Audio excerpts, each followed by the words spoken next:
내 사랑하는 형제들아, 너희가 알거니와 사람마다 듣기는 속히 하고 말하기는 더디하며 성내기도 더디하라.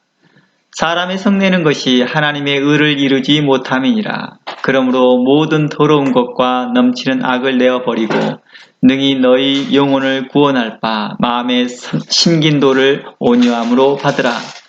너희는 도를 행하는 자가 되고 듣기만 하여 자기를 속이는 자가 되지 말라. 누구든지 도를 듣고 행하지 아니하면 그는 거울로 자신의 생긴 얼굴을 보는 사람과 같으니 제 자신을 보고 가서 그 모양을 어떠한 것을 곧 잃어버리거니와 자유하게 하는 온전한 율법을 들여다보고 있는 자는 듣고 잃어버린 자가 아니요 실행하는 자니 이 사람이 그 행하는 일에 복을 받으리라. 누구든지 스스로 경건하다 생각하며 자기 혀를 제갈 먹이지 아니하고 자기 마음을 속이면 이 사람의 경건은 헛것이라. 하나님 아버지 앞에서 정결하고 더러움이 없는 경건은 곧 고아와 가부를 그 환난 중에 돌아보고 또 자기를 지켜 세속에 물들지 아니하는 이것이니라. 오늘은 야고보서 28강으로 성내기를 더디하라 세 번째 시간이고요.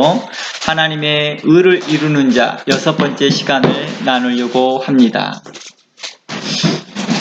우리가 일반적으로요, 화를 참지 못하고 급하게 말하고 또 급하게 화를 내거나 급하게 성내는 것은 서로의 관계를 힘들게 합니다. 이러한 것들은요, 우리가 살아가면서 경험을 통하여서 많이 알게 됩니다. 그리고 이것이 지속되면은요, 화를 내는 당사자만 결국 사회와 공동체에서 고립되거든요. 사람들이 그 사람과 관계를 안 하려고 하니까 차츰 자신 혼자만이 고립되더라고요. 이것은 대부분 사람들이 많은 경험을 통하여서 이러한 것들을 얻게 되는 것입니다. 그래서 이렇게 화가 많은 사람들은 스스로 이렇게 말합니다. 내가 왕따 당하는 게 아니라 내가 스스로 그들을 왕따 시키는 거야, 이렇게 하더라고요. 아마 이런 사람들은 정신적 승리를 하는 거죠.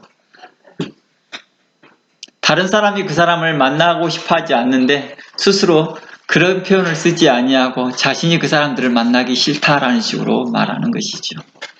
이것은 아무도 그것을 인정하지 않지만 자기 스스로만이 인정하는 자신의 정신승리라고도 말합니다.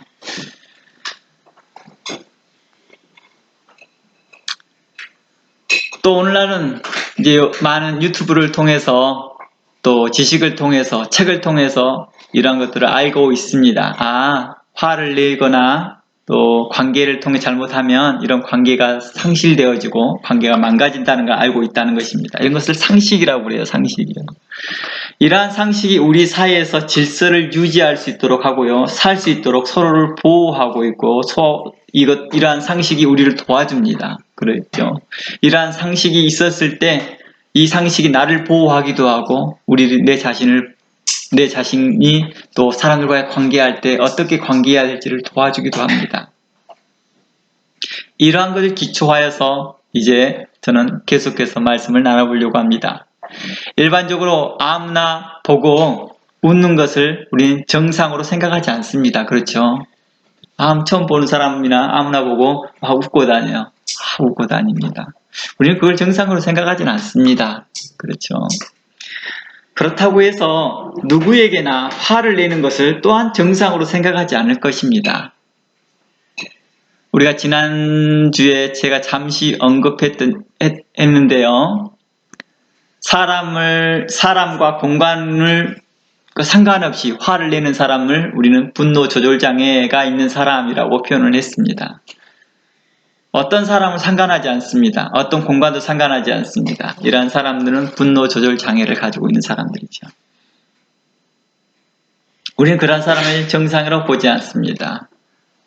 그리고 만나는 사람들마다 다 웃고 다니는 사람들, 그런 사람들도 우리는 또한 정상이라고 보지 않습니다. 상을 전혀 파악하지 못하고 추상집에서도 웃고 잔치집에서도 웃고 그냥 평범한 곳에도 웃고 있다 한다면 정상은 아니겠죠. 좀 치료가 필요한 거겠죠. 이처럼 어떠한 상황에서 그때 적시에 필요한 것들이 있는 거겠죠. 필요한 표현이 있는 거겠죠. 우리는 이것을 상식이라고 표현합니다. 그런데 이러한 상식에서 벗어난 태도를 할 때는 우리는 어떤 상황에서 그때 그 상황은 화내는 것이 정상이야 하는 사람들이 있을 것입니다. 그때 그 상황은 웃는 게 정상이야 하는 사람들이 있습니다. 그리고 때론 그때 상황은 당신이 화내는 것은 잘못이었어 이렇게 말해주기도 합니다. 그때 당신이 화내는 건 너무 과한 거야 이렇게도 말하고, 그때 당신이 웃는 것은 당신 굉장히 매너 없는 거야, 그건 그 사람을 비웃는 거나 같은 거야 이렇게도 말해주기도 합니다. 그때 당신 아무 말 않고 침묵하고 있는 건 옳지 못한 거야 이렇게도 말해준다는 거예요. 우리는 어떠한 상황에 따라서 우리의 반응을 말하고 있습니다. 그것을 우리는 기준이라고 말하고, 우리는 그걸 상식이라고도 말합니다. 그리고 우리는 그것을 애절이라고도 말하고, 우리는 그것을 윤리라고도 말하고, 도덕이라고도 말합니다.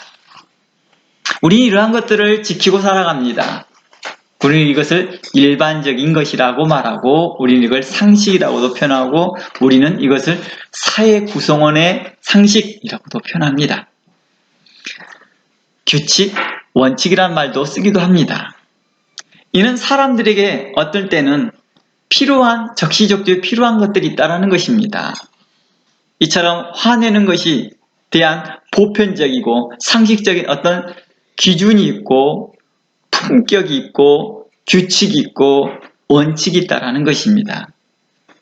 어떤 우리 모든 공동체 사회 안에서 이처럼 성내는 것과 화내는 것들도 어떤 보편적인 상식과 기준과 품격과 규칙과 원칙이 있는데, 이것을 무시한 상태에서 하고 있는 것을 우리는 뭘 말합니까? 당신 그거 하는 거 옳지 못했어 라고 말하는 것입니다. 그건 그때 당시에 적합하지 않았어 이렇게 말해주는 것입니다. 이러한 관점에서 성경에서 성내기를 더디하라 라는 뜻은 어떤 의미였습니까? 그동안에 우리는 5번의 시간을 통해서 하나님의 의를 이루는 자라는 내용을 다루면서 어떠한 기준점을 계속 이야기 나누고 있었습니다. 성내기를 더디하라는 뜻은 신중하게 형제에게 대하라는 뜻이었구나 라는 것이었습니다.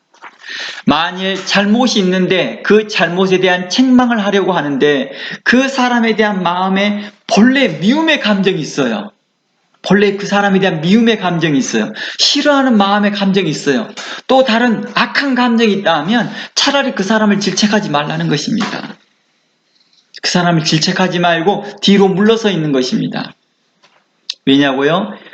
그는 이미 그 마음으로 그 형제를 살인하였기 때문이죠. 이미 그 사람을 살인해 버렸기 때문입니다. 그리고 그 다음으로 그는 말과 행동으로 그 형제에게 또한 2번의 상처를 주고 2번의 고통을 주는 것이니까요. 우리 그런 말 하죠. 2번 죽인다고. 사람 2번 죽이네 이런 말을 하잖아. 마치 이런 일이라는 거죠. 이미 마음에 그 사람을 미워하는 감정과 싫어하는 감정과 증오하는 감정을, 또한 다른 악한 감정을 가지고 있으면서 그 사람에 대하여서 잘못을 지적하고 그 사람에 대해서 화를 내고 있다 한다면 이미 그 사람은 상대방을 2번 죽이는 것 같습니다. 그래서 그동안 하나님의 의를 이루는 자란 주제를 통해서 우리가 살펴보았듯이, 우리가 오래 참고 인내하며 온유하게 형제에게 대하는 것이 합당하나 그렇다고 모든 종류의 성내는 것 자체를 금하는 것은 아니었습니다. 우리가 성내기를 더디하라 라는 첫 시간을 통해서 봤을 때 우리가 자녀들에 대한 내용을 다뤘습니다. 부모된 자로서 자녀들에 대한 2가지의 묘한 감정을 동시에 가지고 있더라는 것입니다. 훈육해야 되고 자녀를 사랑해야 되는 그 2가지가 동시에 가지고 있더라는 것입니다. 이게 하나님께서 우리 부모들에게 주신 성품인 것이죠. 사람들에게 주신 성품이죠. 하나님이 가지고 있는 성품이었으니까요. 예, 우리는 의로운 마음이라고 말합니다. 이것을 우리는 종종 의분이라고도 표현하기도 합니다. 그러므로 성경에서는 어떻게 말하느냐? 너희 속에 어떤 상태에서 성내는지를 말하고 있다는 것입니다. 어떤 상태에서 성내고 있느냐를 말하고 있습니다.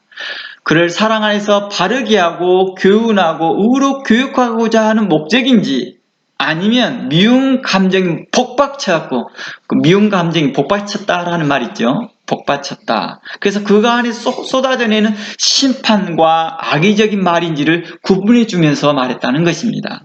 특히 예수님의 말씀을 통해서 보면 겉으로는 드러나지 않지만 속으로는 형제를 미워하고 시기하고 온통함을 풀지 아니한 자들에게 대하여 이미 살인한 자들이다. 너희들이 외식한 자들이다. 겉으로는 사람에게 뭐하는 것처럼 착한 사람처럼 보이나 너희 속은 회칠한 무덤과 같다라고도 말하였습니다. 그러므로 에베소서는 우리에게 이렇게 말합니다. 혹 분을 내어도 죄는 짓지 말아라. 그리고 해가 지기 전에는 분을 풀고 형제와 화해하라 라고 말합니다. 우리 다 함께 에베소서 4장 한번 들어가 볼까요? 에베소서 4장 25절입니다. 에베소서 4장 25절입니다. 그런즉 거짓을 버리고 각각 그 이웃으로 더불어 참된 것을 말하라. 이는 우리가 서로 지체가 됨이라. 분을 내어도 죄를 짓지 말며 해가 지도록 분을 품지 말고 마귀로 틈타지 못하게 하라 라고 말합니다. 빨리 형제와 화해하고 분을 빨리 해결해야 하는 이유는 그 마음의 분노가 우리를 잘못된 생각과 그릇된 방향으로 이끌어갈 가능성을 높기 때문입니다. 마음의 분노를 가득 채우고 있으면, 그 분노를 오랫동안 홀딩하고 있으면 그 분노가 우리를 잘못된 생각으로 이끌어가더라는 것입니다. 그리고 그릇된 방향으로 이끌어가게 하더라는 것입니다. 그럴 가능성이 높기 때문에 빨리 이 분노를 빨리 뭐하라? 풀어라. 그 마음의 분노가 사단에게 그할 좋은 초소를 마련해 주기 때문입니다. 그리고 그 마귀가 우리를 죄의 유혹에 빠지게끔 하더라는 것입니다. 그러므로 해가 지기 전까지 분을 품지 말라라고 성경은 우리에게 권하였다는 것입니다. 그럼 제가 한 가지 이러한 질문을 한번 해보겠습니다. 그럼 해가 져서 화내는 것은 어떻게 될까요? 해가 져버렸어요. 근데 그때 내가 화를 냈어요. 분을 냈다는 거. 그럼 어떻게 해야 될까요? 오버나잇 하고 다음날 해가 지니까 시간을 더 세이브한가요? 여기 하이어링 하는 데 있어요. 그 빌려주는 데 있죠. 물건 빌려주는 곳이요. 그래서 특히 빌더들이나 물건들 빌리는 사람들이 머리를 이렇게 쓴대요. 근무 시간이 6시에 문을 닫아요. 가게 문이요. 빌려주는 가게 문이요. 근데 4시에 빌리러 가요. 그런데 4시간씩 끊어서 빌려주거든요. 그러니까 4시에 빌리러 갔으니까 리터닝 하는 시간이 4시간이니까 8시에 리터닝을 해야 되잖아요. 근데 본인의 가게는 6시에 문을 닫으니까 다음날 오라는 거예요. 그러면 세이브를 얼마 시간을 더 세이브를 하는 거예요? 그 다음날 오버하는 시간이 있고서 내일 아침 저희 가게가 8시에 문을 여니까 그날에 오셔서 리턴하십시오. 그러면 자기는 시간 엄청 많이 보는 거잖아요. 오버나잇 동안에 자기가 그 기계를 가지고 있는 거예요. 그래서 여름 같은 경우에 그런 식으로 많이 빌린답니다. 이 나라가 여름이면 몇 시에 해가 져요? 저녁 9시에 해가 지잖아요. 그러니까 4시에 빌려서 9시까지 기계를 쓸 수 있는 거예요. 그러니까 해가 지기 전까지라는 개념을 어떤 생각으로 하면 돼요? 해가 진다는 개념으로 예를 들어서 6시다 합시다. 그럼 해가 져서 내가 화를 냈어요. 근데 마침 6시 10분에 화를 냈네? 그러니까 어떻게 돼요? 다음날 해가 질 때까지 기다려야 되니까 이렇게 된다는 건가요? 좀 상황이 안 맞죠? 그렇죠. 그런 개념은 아니겠죠. 그런 개념은 아니겠죠. 뭘 의미한지는 우리가 상식적으로 이해할 수 있다는 거예요. 빨리 풀어라 이 뜻이죠. 빨리 풀어라 이 말이겠죠. 그래서 우리에게 더 많은 의미에서 해가 지도록 이란 이 말씀을 시편 84편 11절을 인용해 보았습니다. 시편 84편 시편 84편 11절을 인용해 보면 이러한 말씀이 있습니다. 여호와 하나님은 해요라는 말씀이 있습니다. 이 말씀을 인용하여서 에베소의 말씀에서 말한 해를 하나님으로 은유적으로 이해해 보면요, 그 분노가 우리 마음에 있는 하나님의 형상이 지워지게 하기까지, 하나님의 생각이 우리 마음에서 지워지기까지, 하나님의 뜻이 우리 마음에서 잃어버리기까지, 또 하나님의 의를 이루지 못하게 하기 직전까지 우리 마음이요 까지 가지 않도록 하라, 이 말이죠. 우리 마음이 분으로 가득 차 있으면 우리 마음에 뭘 잃어버려요? 하나님의 형상이 사라지는 거죠. 하나님의 형상이 사라지고 하나님에 대한 의로운 마음이 사라지게 되고 하나님의 생각이 사라지게 되고, 하나님의 의로운 생각이 사라지기 전에, 그러기 전에 뭐하라? 빨리 분을 풀어라, 이 말입니다. 이 말로 우리는 이해해 볼 수 있다는 것입니다. 그러므로 성내는 것이 하나님의 의를 이루지 못하는 것이 분노를 오랫동안 담고 있으면 그 분노가 결국 형제에 대하여 미움과 증오와 시기와 원망과 안갚음과 모든 악한 생각으로 뒤엎게 되어지면 그때부터는 형제를 마음으로 살인하게 되는 것이 된다는 것입니다.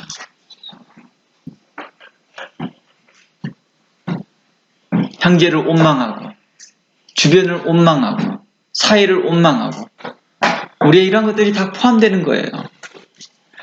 반사회적인 사람들이 나타나는 현상들이 다 이런 것들이거든요. 반사회적 감정을 가지고 있는 사람들, 바로 이러한 사람들이 바로 다 하나님 앞에서 어떤 형상이 없어져요? 그 마음에 그 해가 사라지는 거예요. 하나님의 형상이 사라지는 것이죠. 그러니까 계속 원망만 생겨요. 안갚음을 하려고 하고요. 그러니까 가정 안에서 회피하지 않습니다. 항상 자신이 불만족해요. 가정 안에서도요. 사회 안에서도 불만족스러워요. 직장 안에서도 불만족스러워요. 학교 안에서도 불만족스러워요. 그리고 자신의 관계 가운데 안에서도 불만족스러워요. 항상 뭐예요? 불평, 불만으로만 있습니다.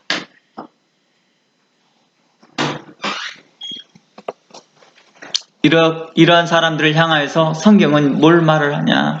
너희 안에 그리스도의 마음을 가지라. 너희 형상이 그리스도의 형상을 잃어버리기 전까지 빨리 그 분을 풀어라. 안갚음을 풀어라. 바로 진리가 우리를 자유케 합니다. 하나님의 말씀이 우리 마음을 편안하게 합니다. 우리가 하나님의 말씀을 묵상하고 하나님의 말씀을 배우고 하나님의 말씀 우리 마음에 깊이 새겨질 때 우리가 자유로워집니다. 다 함께 예수님의 말씀을 읽어보겠습니다. 마태복음 5장 22절 말씀입니다. 우리가 잘 알고 있는 예수님의 말씀 보면 우리가 생각하는 것이 무엇인 걸 잘 알 수 있습니다. 마태복음 5장 22절 말씀에 나는 너희에게 이르노니 형제에게 노하는 자마다 심판을 받게 되고 형제를 대하여 나가라 하는 자는 공회에서 잡히게 되고 미련한 놈이라 하는 자는 지옥불에 들어가게 되리라. 그러므로 예물을 제단에 드리다가 거기서 내 형제에게 원망 들을 만한 일이 있거든 일이 생각나거든 예물을 제단 앞에 두고 먼저 가서 형제와 화목하고 그 후에 와서 예물을 드리라. 너를 송사하는 자와 함께 길에 있을 때 급히 사화하라. 그 송사하는 자가 너를 재판관에 내어주고 재판관이 광원에 내어주어 옥에 가둘까 염려하라 라고 말합니다. 우리 이곳에서 보면 계속 빨리 너희 분을 푸는 방법을 이야기하고 있습니다. 원망과 불평과 분을 오랫동안 간직하고 있지 말라. 너희 마음에 하나님의 형상이 사라지기까지 너희가 그걸 분을 품고 있지 마. 결국 너희가 사단의 시험에 빠져. 이렇게 말합니다. 이제 다시 제가 처음 설교 소두에 말했던 것을 다시 한번 언급해 보겠습니다. 일반적으로 아무나 보고 웃는 것을 정상으로 생각하지 않듯이 누구에게나 화를 내는 것을 정상으로 생각하지 않은 것입니다. 그러나 어느 상황에서는 그때 그 상황을 화내는 것을 정상이라고 말하는 것처럼 때론 그 화내는 것에 대하여서 우리는 보편적인 상식과 기준과 품격과 규칙과 원칙이 있다는 것을 말하였습니다. 요한복음 2장 후반절을 보겠습니다. 요한복음 2장 후반절에 보시면은요, 예수님께서 6월절에 예루살렘 성전에 올라갑니다.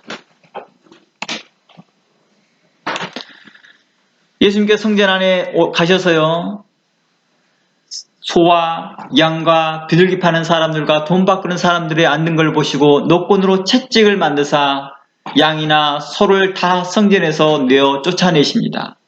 그리고 돈 바꾸는 사람들의 돈을 쏟으시고 상을 엎으시고 비둘기 파는 사람들에게 이르시되 이것을 여기서 가져가라. 내 아버지의 집으로 장사하는 집을 만들지 말라 하셨습니다. 당시에 6월절이었기 때문에 당시에 흩어져 있는 유대인들이 전 세계에서 와서 6월절을 지키러 옵니다. 그때 당시의 사람들이 멀리에서 양을 가져올 수 없고 짐승을 가져올 수 없으니 자신이 당시의 나라에서 가지고 있는 돈을 가지고 와서 그곳에서 희생의 제물을 삽니다. 그때 그들은 또 자신의 속해 있는 나라의 돈으로 바로 살 수는 없어서 환전을 또 합니다. 그리고 그 환전을 하면 그 환전한 예루살렘에서 통용되는 예루살렘 돈으로 환전하면 환전에 차익이 생깁니다. 그 돈으로 또 삽니다. 또한 성전세를 또 내야 됩니다. 또 성전세를 내기 위해서 또한 환전을 또 해야 됩니다.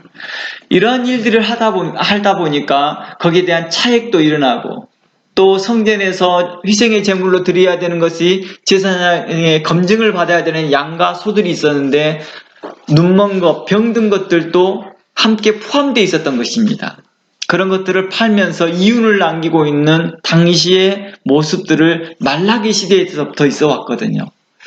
이게 과거에 예루살렘에서 포로로 귀환하고 난 후에 성전이 재건되고 나고 수르바벨이 재건되고 난 후에 그들은 한참 처음에는 성전의 재건됨을 열심을 냈습니다. 그러나 계속되는 어려움 가운데 그들은 점점점 먹고 살기 어려워지면서 그들은 차츰차츰 하나님께 대한 열심이 사라지기 시작합니다.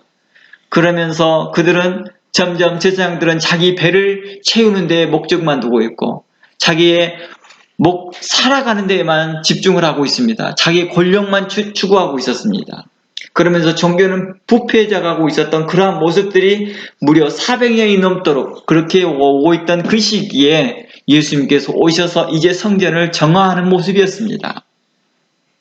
그때까지 성전은 청결하지 못했습니다. 그때 예수님께서 화가 나신 거죠. 내 아버지 집으로 장사하는 집을 만들지 말라. 예수 그리스도의 관점에서 보았을 때는 어떤 관점이냐? 내가 무려 400년이 넘도록, 물론 400년 이상이겠죠. 넘도록 내가 너희를 참았다 이거겠죠. 그런데도 너희들이 여전히 병든 것, 저는 것, 눈먼 것을 희생의 제사를 드리면서 너희가 아버지의 집을 장사하는 집으로 만들고 있다. 그 아버지의 인내와 그 하나님의 그 인내하심에 그것을 나타내시는 것이죠. 그러면서 하나님께서 말합니다. 내 아버지의 집으로 장사하는 집을 만들지 말라. 이렇게 말합니다. 그러면서 사람을 야단치셨습니다. 이때 예수님의 의분이 나타났습니다. 이때 제자들은 성경을 보면 이렇게 나옵니다. 제자들이 성경의 말씀에 주의 전을 사모하는 열심이 나를 삼키라는 것을 기억했다고 합니다. 예수님께서 이렇게 화를 낼 때 예수님의 그 화를 보고 제자들이 이상하게 생각하지 아니하고 예수님의 화를 내시는 모습을 보고 이해를 했다는 거예요.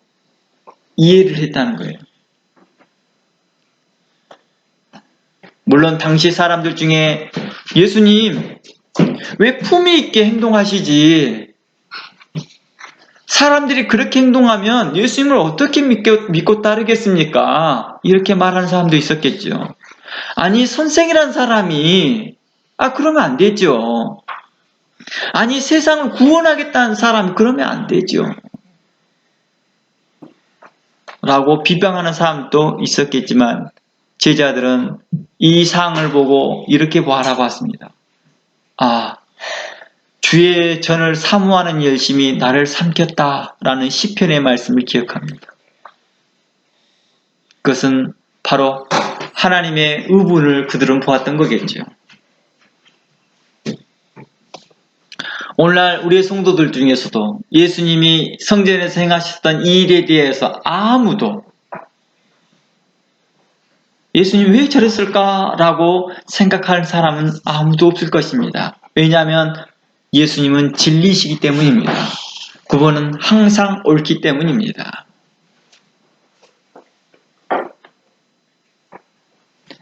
당시에 예루살렘 영적 상태를 잘 설명해 주는 곳이 있다 한다면 저는 에레미야 말씀을 여러분들에게 소개해 주고 싶습니다. 에레미야 23장 16절 말씀을 들어가 보겠습니다.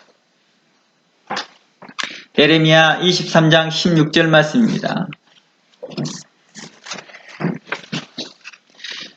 에레미야 이 말씀은 이스라엘 백성들이 바벨론으로 포로 잡히기 전부터 이 일의 상황이 이랬다는 걸 말해주고 있습니다. 그러니까 예루살렘에서 하나님 앞에 희생의 제사를 드리는 모습들이 어떠했는지를 잘 보여주는 곳입니다. 얼마나 그들이 오랫동안 부패하였으며 얼마나 하나님이 참으셨는지를 보여주기도 합니다. 16절입니다. 만군의 여호와께서 이같이 말씀하시되 너희에게 예언하는 선지자의 말을 듣지 말라. 그들은 너희에게 헛된 것을 가르치나니 그들의 말한 묵시는 자기 마음으로 말미암는 것이요 여호와 입에서 나온 것이 아니니라.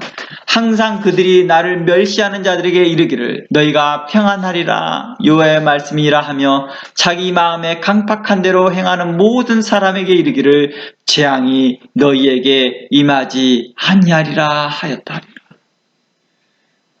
당시 예레미야 선지자가 활동하고 있을 때 당시에 거짓 선지자들이 많이 활동하고 있었습니다. 당시에 이스라엘 백성들이 악을 행하고 있고 유대 민족들이 악을 행하고 있는데도 불구하고도 심판을 말하지 아니하고 계속 부흥을 이야기하고 있고 계속 복을 이야기하고 있고 계속 하나님께서 우리를 보호하실 것이다. 우리와 함께 하실 것이다. 라고만 이야기하고 평안하다. 안전하실 거다. 하나님이 우리와 함께 하실 것이다. 라고 말하고 있었습니다. 그러나 유독 에레미야만 눈물을 흘리며 하나님께 대하여 백성들을 향하여 눈물을 흘리며 호소합니다. 회개하라. 너희들이 악을 행하고 있도다. 단 한 번도 에레미야 얼굴에 평안한 얼굴이 없었습니다. 그의 말투는 투박하였고 그의 말은 겸손하지 않는 말처럼 보였고 그의 말은 매우 강렬하였으며 그의 어투는 심판의 어조가 많아서 거만하게 보였고 사람들의 보기에는 그가 참으로 거만한 자처럼 보였습니다. 그러나 사람들은 에레미야 말을 듣기를 원치 아니하고 당시에 거짓 선지자들의 말을 듣기를 원하였습니다. 그 중에 가장 높은 위치까지 오른 거짓 선지자가 왕 옆에 있기에 백성들은 더욱더 그를 의지하기 시작합니다. 사람들은 결국에는 예루살렘이 바벨론에 함락되어질 때 그들이 슬피 울었을 때 그를 멀리서 지켜본 에레미야는 슬피 울면서 기록하고 있었던 것이 바로 에레미야 예가서였습니다. 예수님께서 행동하셨던 그 행동이 실질적으로는 예루살렘을 사랑하셔서 그들이 책망하였고 그들이 회개하기를 바라였던 마음이었을 것입니다. 그러나 예수님 겸손하게 행동하셔야죠. 온유하게 행동하셔야죠. 그렇게 성내는 것이요 그렇게 좋지 않아요. 라고 말을 했을 때 아마 그들에게는 이렇게 말하였을 것입니다. 너희가 아직도 악을 행하고 있도다. 지난주에 잠시 제가 계속 설명하겠다고 하고 이번 주에 설명하겠다고 잠시 언급했던 내용이 있었습니다. 당시에 교회사에서 큰 핵을 그었던 큰 논쟁거리였던 것이죠. 바로 삼위일체 논쟁의 이야기였습니다. AD 312년경에 삼위일체에 대해서 아리우스와 아사나시우스라는 두 사람이 큰 논쟁을 하였습니다. 아리우스는 예수님은 창조된 피조물 중에 가장 으뜸되는 존재이며 성부 하나님께 종속된 존재다라고 말했습니다. 성부 하나님과 동일한 본질이다라고 말하지 않았습니다. 피조된 것이다. 유사 본질이라고 말합니다. 이런 신학적인 용어를 여러분들이 어렵다 보니까 그냥 알아만 두시면 됩니다. 그러니까 결론은 예수님은 피조된 피조물이다. 가장 으뜸된 피조물이다 라고 주장한 사람이 아리우스입니다. 이와 반대로 아사나시우스는요, 성부 하나님과 성자 예수님은 동일한 본질이며 하나이시며 성자 하나님도 예수님도 하나님이시다라고 말합니다. 오늘날 정통교회의 삼위일체의 근간이 되고 있지요. 그 당시 아리우스는요 이렇게 말하고 있습니다. 당시의 평가서에 보면요, 아리우스는 천사와 같았고 사람들이 볼 때 매우 겸손하였고 온유하였으며 정직하였고 금욕적인 삶을 살았다고 기록하고 있습니다.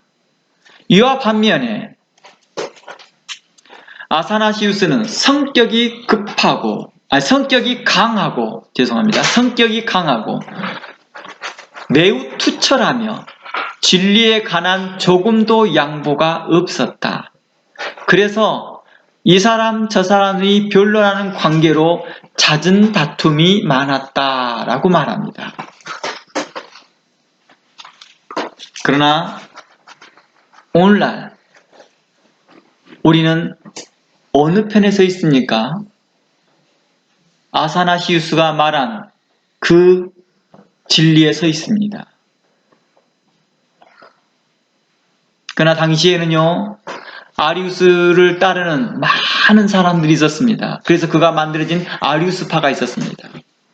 그가 보여주는 겸손과 온유함 때문이었겠지요. 또 온유함도 포함되었겠지요.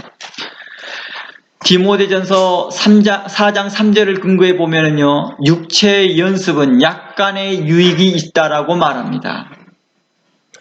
육체 연습은 약간의 연습은 있다. 아리우스는요, 특별히 금욕주의적인 삶을 살았다고 합니다. 그래서 이런 것이 약간의 연습이 있다. 그러나 여전히 경건에서 나온 성령의 열매에서 나온 겸손과 비교할 수 없다라고 디모데전서 4장 3절은 이야기하고 있습니다. 반면에 아사나시우스는요, 아리우스만큼 사람들 보기에는 겸손하지 않는 것처럼 보였고 온유하지 않는 것처럼 보였으나 그는 굉장히 투박하게 보였고 잦은 말싸움하는 것처럼 보였으나 그는 진리를 향하여 투쟁하였던 투사였습니다. 우리 다 함께 잠언서 말씀을 함께 살펴보겠습니다. 잠언 26장 23절입니다.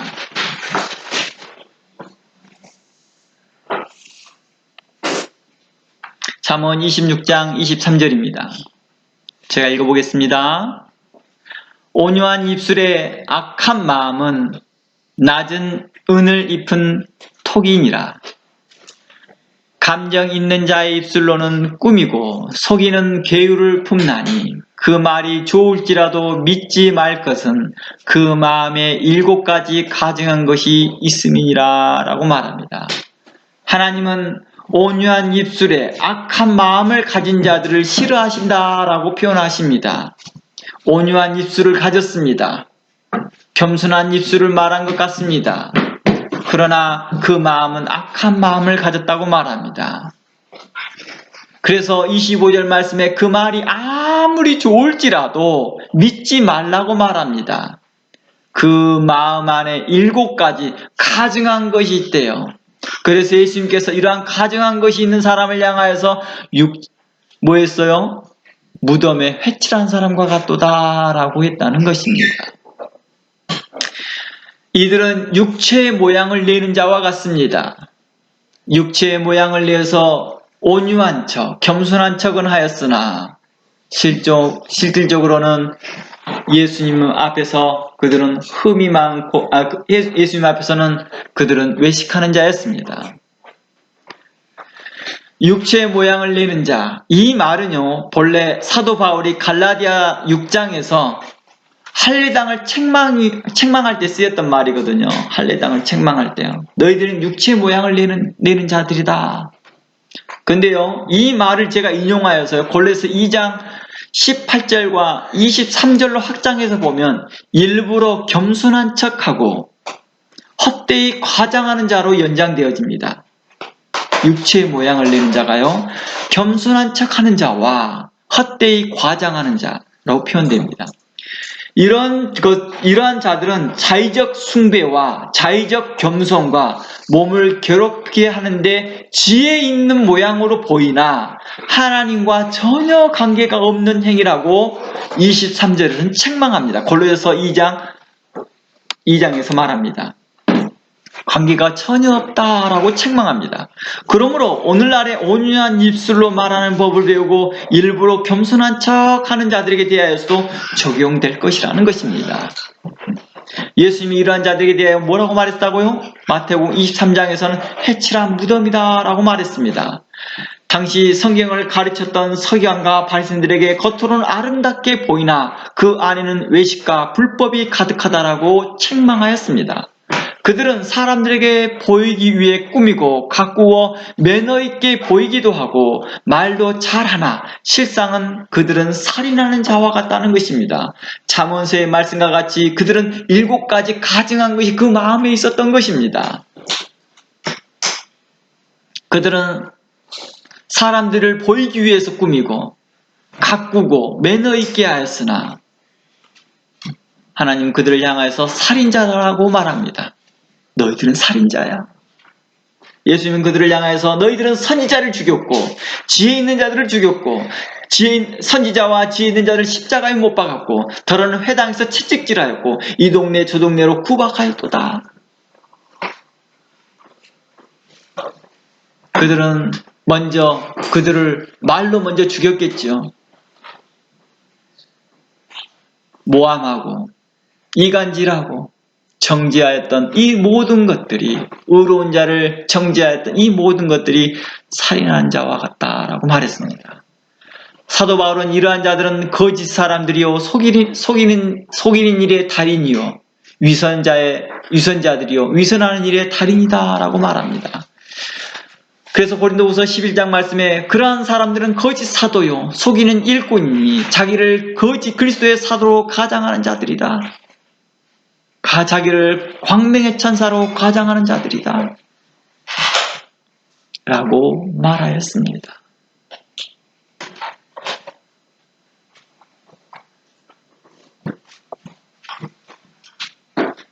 마치 이리가 양의 옷을 입는 것과 같은 모습이었던 것입니다. 겸손한 척 하나, 성내지 않는 모습처럼 하나, 그들 안에 속에는 이미 살인하고 있었던 것입니다. 그래서 제가 가스라이팅에 대해서 이야기했던 중에서 바로 이러한 부분들을 이야기해 드렸습니다. 디도서 1장 16절 말씀 함께 들어가 보겠습니다. 디도서 1장 16절 말씀에 우리에게 이러한 말씀이 있습니다. 저희가 하나님을 시인하나 행위로는 부인하는 자니 가증하는 자요 복종치 아니하는 자요 모든 선한 일을 버리는 자니라. 그들은 모든 일을 하나님이라고 말합니다. 모든 것은 하나님의 은혜요. 모든 것이 하나님이 하셨죠. 모든 것이 하나님 것이죠. 라고 말을 하면서 겸손한 척 사람들 앞에서 행하지만은 실질적으로 행위로는 부인합니다. 그런 자들에게 대해서 어떻게 하라? 돌아서라라고 말합니다. 디모데후서 3장 5절입니다. 디모데후서 3장 5절 말씀에 이러한 경건의 모양을 갖추고 있는 사람, 육체의 모양을 가지고 있는 사람, 디모데후서 3장 5절 말씀에 육체의 모양, 경건의 모양, 육체의 모양만 가지고 있는 사람, 하나님을 시인하나 행위로는 부인하는 자들, 그러한 사람들에 대해서 너희가 돌아서라 라고 말씀하고 있더라는 것입니다.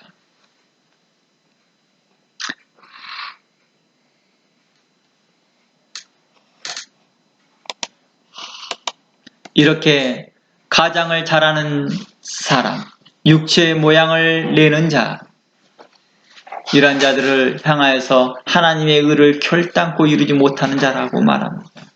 아마 그들은 자기 스스로가 이러한 것으로 인해서 하나님의 의를 이룰 수 있다라고 생각할지는 모르겠습니다.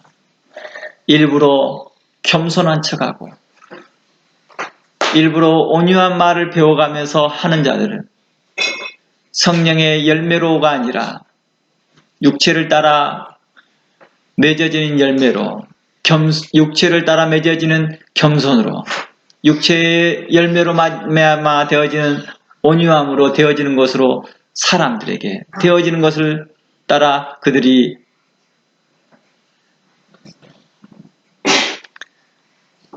하나님 일을 한다라고 생각할 줄 모르겠습니다. 그러나 성경은 그렇게 말하지 않고 있었나 봅니다. 그런 사람들에게 돌아서라 라고 말하였습니다. 이러한 사람들은 가장하는 자들이요, 육체를 자랑하는 자들이요, 육체의 모양을 내는 자들입니다. 물론 육체에 잠깐의 도움은 있다, 육체에 약간의 도움이 있다라고 디모데 전서에서는 말합니다. 그러나 경건에는 전혀 유익이 없도다라고 디모데전서는 말하고, 골로새서에는 전혀 도움이 없고 도리어 하나님과 전혀 상관이 없다라고도 책망하였습니다.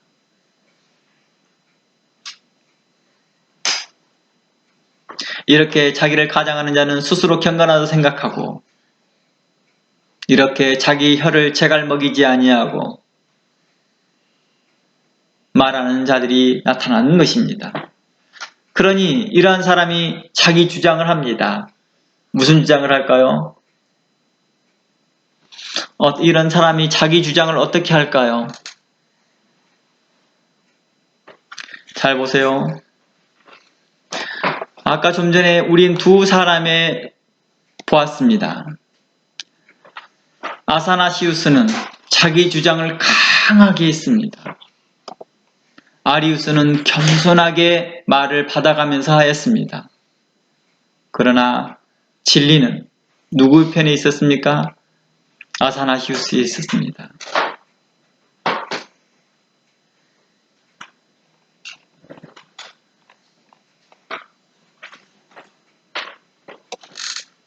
자기 주장을 하고 있는 사람은 마치 이렇게 보였습니다. 모든 게 하나님이시죠. 모든 게 하나님이죠. 모든 게 하나님의 은혜죠. 마치 겸손한 척 말하였고 겸손한 것처럼 말하였으나 실질적으로는 행위로서는 하나님의 것을 부인하는 자들이었습니다. 마치 예수님을 가장 으뜸인 것처럼 설명하였고 가장 탁월한 것처럼 말을 하였으나 본질적으로는 하나님과 다른 존재로 설명하고 있었던 것이었죠. 그러나 아사나시우스는 말이 투박하고 자기 주장이 강한 사람처럼 보였으나 그는 진리를 향하여 투쟁하면서 경건의 말로 말했던 사람이었습니다. 우리는 누구를 향하여 경건하다 말할 것입니까? 우리는 누구를 향하여 그 혀에 재갈을 먹였다고 말할 수 있겠습니까?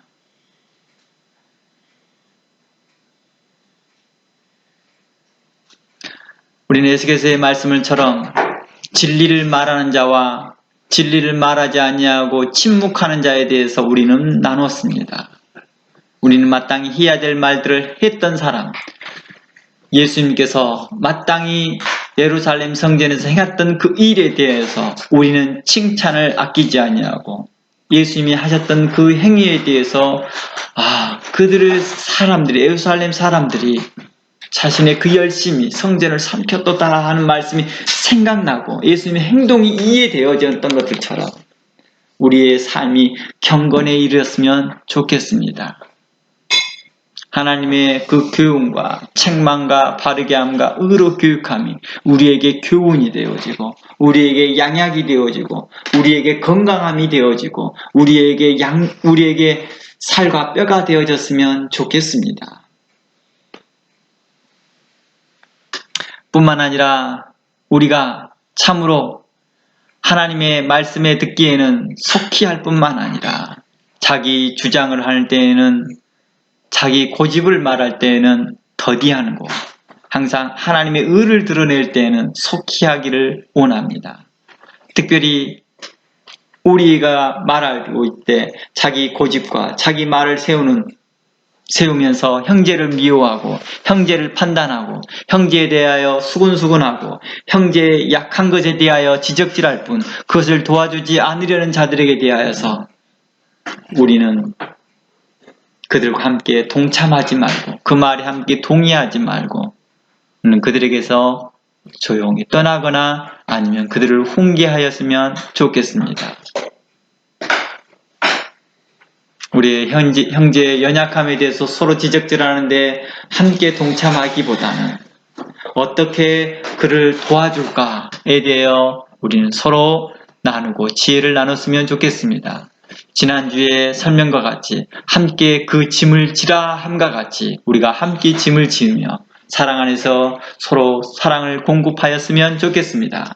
그러므로 우리의 경건은 듣기는 속히 하고 말하기는 더디하며 성내기도 더디하면서 이웃과 형제들과 가난한 자들과 환난 중에 있는 자들을 돌아보는 것입니다.